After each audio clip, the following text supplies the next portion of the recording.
I need about 140 feet of wire for an amateur radio antenna project, and I have some leftover Cat5e Ethernet cable from a job site. I'm going to attempt to break this down into its individual conductors. This was a scrap piece that I found laying around, so first I have to measure it and see how long it is. If you've ever done amateur radio projects before, you'll know that measuring long lengths of wire for antennas can be kind of a pain, and this coil of wire winds up being just about 27 feet.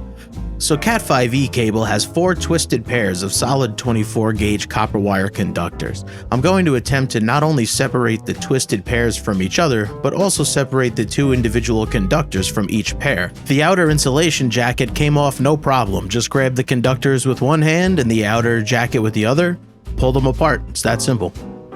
This little fiber strip that ran inside with the conductors, every now and then this would switch directions and it would get tangled up with the conductors as I was pulling them out, so I would just snip it with a razor knife whenever it got bound up. So after a couple of minutes of pulling that apart, you're left with this. The camera here doesn't really do the colors justice, but this thing is oddly beautiful. It's like gorgeous to look at this. I mean, well, I don't know what I mean, but still looks nice.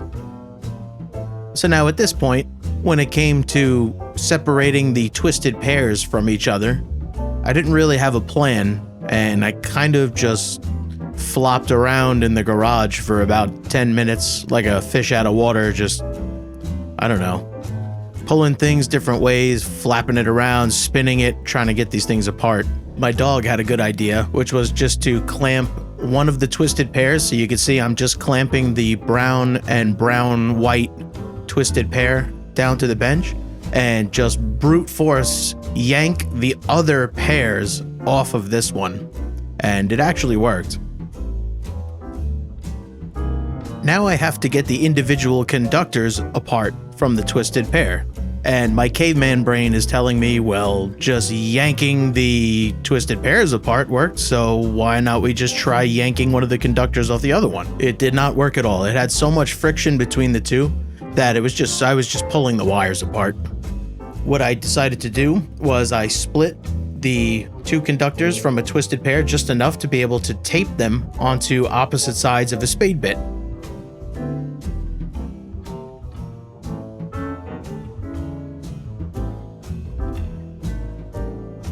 So I have 4 twisted pairs to try and untwist here. So the first pair went really rough. I was breaking it. I wasn't doing the right way. The second pair I started doing with this method, and that was still a little rough. The third one got a little better. And now I'm going to show you untwisting the 4th and final twisted pair here in its entirety, basically, because by this point I had the system down pat. Now the trick to getting these wires to stay stuck to the tape on the spade bit while you're spinning it is to tape the spade bit and then tape the wires to the tape on the spade bit. I guess you get more friction this way between 2 pieces of tape. If you just tape it to the metal of the drill bit, they're gonna pop out. Chuck up the spade bit into the drill that now has the wires taped to it.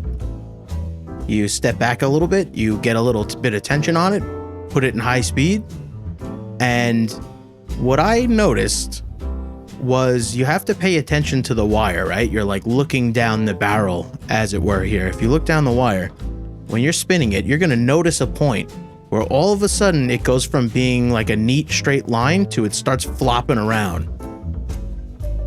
And as soon as you see it start flopping around, let off the trigger. There may be a couple more twists in there, but instead of working at this, trying to untwist it by hand for like an hour for each twisted pair, just a couple seconds to clean it up and take the last couple of twists out. And here we are. It took me about an hour, that includes filming this, to break down 27 feet of Cat5e Ethernet cable into its 8 individual copper conductors, for a total of 216 feet of 24 gauge copper wire. At the time of this video, excluding shipping costs, you can purchase 24 gauge enameled copper wire for about 3 cents a foot. All said and done, it took us about an hour to produce just under $6.50 worth of wire. So was this worth it? I don't know, maybe. If you don't feel like buying additional wire or you have the stuff on hand. Now I know how to get the conductors out of Cat 5, and now you know how to get the conductors out of Cat 5. Thanks for watching.